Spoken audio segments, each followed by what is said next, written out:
Assalamualaikum warahmatullahi wabarakatuh. Apa kabar sobat sekalian? Semoga baik-baik saja. Jumpa lagi di channel Dialgo. Kali ini kita akan membahas kesehatan yang ada di sekitar kita, yaitu terkait masalah perut kembung ya. Jadi penyebab perut kembung, gejala dan pengobatannya ya. Ya, sobat sekalian, kalau kita ketahui memang kondisi perut kembung ini adalah kondisi yang tidak mengenakan ya, karena perut itu ya menghadapi perasaan yang sesak gitu ya, kemudian tertekan penuh di bagian perut yang kemungkinan disertai perut itu terlihat buncit atau bengkak gitu ya, atau seperti hamil gitu ya. Nah, ini memang tidak kondisi yang tidak mengenakan gitu ya. Nah, perasaan penuh kencang itu memang sudah diindikasi oleh dokter ya, beberapa penyebabnya ya. Nah, biasanya perut kembung itu akan hilang ya beberapa saat, tetapi bagi sebagian orang itu ya bisa hilang ya, tetapi bisa saja kembali lagi gitu ya. Nah, sebelum kembali lagi ataupun kambuh lagi ya, perlu kita pelajari apa sih sebenarnya penyebab perut kembung, gejala dan pengobatannya supaya kita tahu ya, ataupun kita dapat lakukan pencegahan ataupun kita dapat melakukan ya organ dalam diri kita sendiri yaitu perut itu supaya bisa tidak ada gangguan yang apa namanya berat ya seperti perut kembung ya.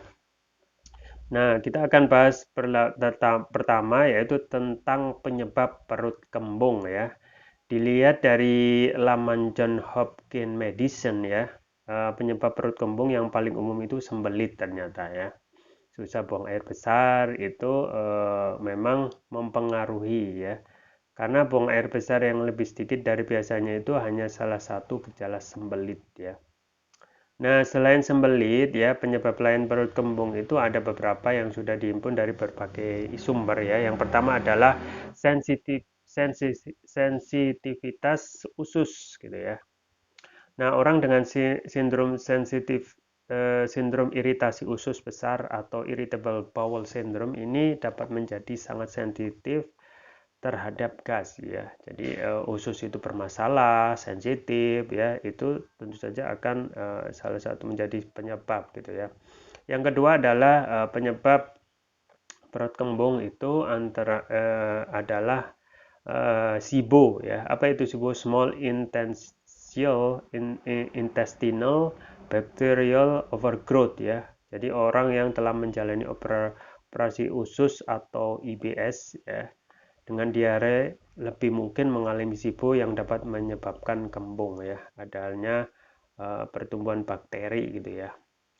Penyebab selanjutnya yaitu gastroparesis ya. Nah, jadi kondisi ini itu menyebabkan pengosongan lambung tertunda gitu ya, yang dapat menyebabkan kembung, mual atau bahkan penyumbatan usus. Jadi jangan sampai ada waktu jeda untuk lambung itu kosong dalam jangka waktu yang lama gitu ya.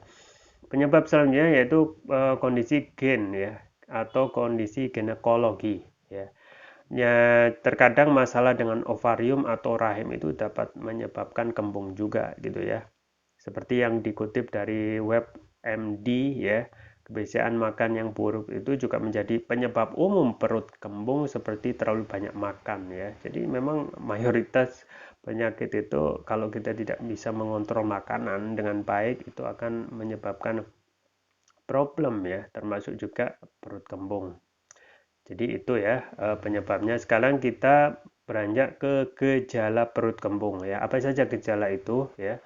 Jadi gejala perut kembung itu atau rasa penuh atau kencang pada saat perut itu menjadi gejala utama dari perut kembung ya.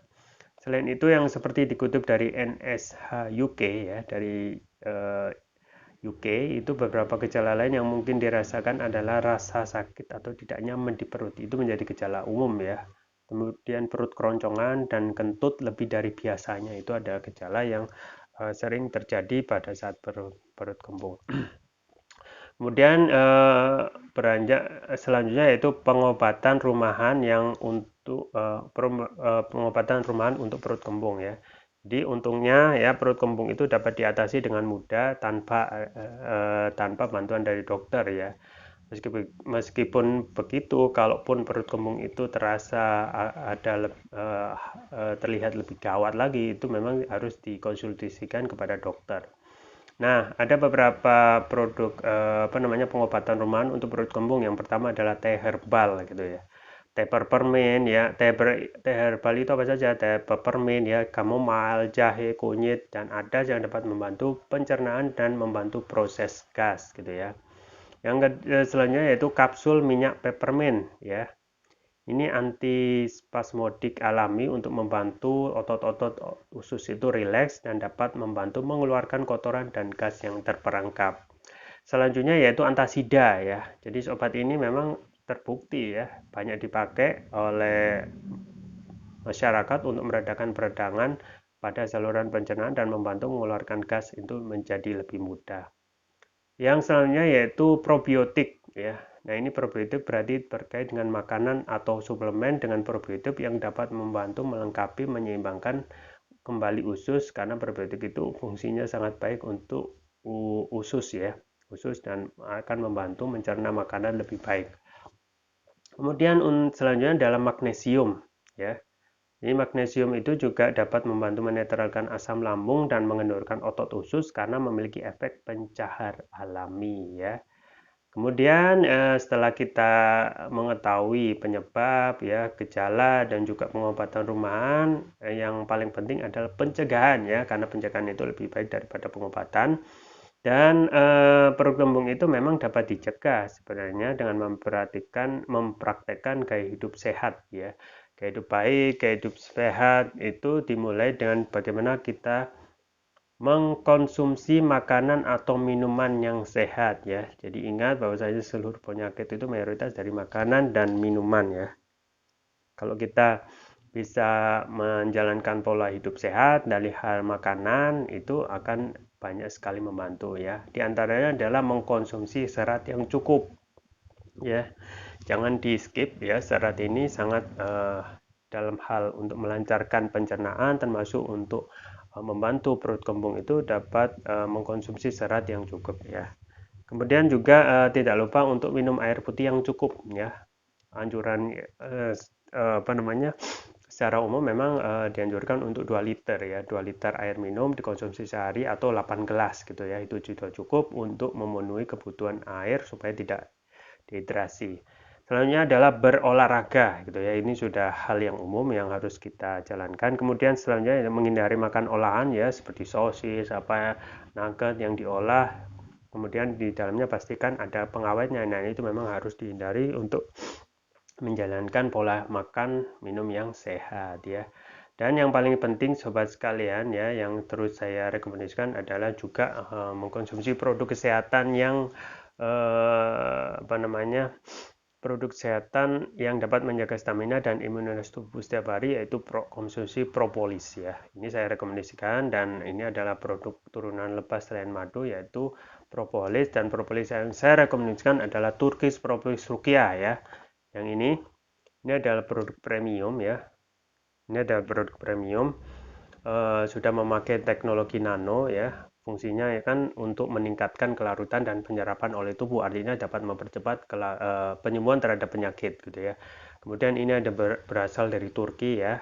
Kita ketahui Turki adalah penghasil madu terbesar kedua di dunia, otomatis produksi propolisnya juga melimpah. Juga ada rukia di dalamnya. Kemudian manfaat terpr ini antara lain dapat mengatasi masalah penyakit non medis ya, kolesterol ya, diabetes, stroke, luka ringan, batuk pilek, tumor, mah, kanker, kemudian ginjal, amandel ya, termasuk sinusitis paru-paru, termasuk juga untuk terapi perut kembung ya, karena salah satu bagian untuk menjaga kita untuk selalu fit setiap hari. Kemudian varian selanjutnya yaitu yang biru yaitu Turkish Propolis Rukia Brain ya. Ini manfaatnya untuk memberikan nutrisi pada otak, meningkatkan konsentrasi ya, membantu pemulihan stroke, membantu proses pertumbuhan pada anak dan remaja, kemudian meningkatkan stamina, mengatasi gangguan migrain, mengatasi keluhan vertigo, sakit kepala, stres, kepala pening, ya, meningkatkan kecerdasan pada anak dan remaja, sekaligus memudahkan mereka menghafal pelajaran, gitu ya. dan juga dapat menutrisi otak orang dewasa yang suka lupa atau pikun. Keunggulan dari TPR atau Turkish Public Surgery ini adalah sudah mendapatkan sertifikat halal dari MUI, sertifikat dari BPOM, dan sertifikat dari INIA, International Nano Entrepreneur Association. Penggunanya mudah, tinggal meneteskan TPR sesuai berat badan tubuh ya. Satu tetes itu per 10 kilo ya. Artinya jika berat badan 70 kilo berarti 7 tetes dikonsumsi 2 kali pagi dan malam. Untuk terapi berat bisa 3 kali pagi, siang, dan malam. Jangan lupa untuk selalu menjaga kesehatan imunitas tubuh di kondisi sekarang yang tidak menentu dengan konsumsi Turkish Proflix Rupiah ya. Link pembelian ada di deskripsi atau bisa kunjungi toko online kami di Olgo, di Tokopedia atau Shopee. Itu yang bisa saya sampaikan, semoga bermanfaat. Jangan lupa like, share, dan subscribe. Sampai jumpa lagi. Wassalamualaikum warahmatullahi wabarakatuh.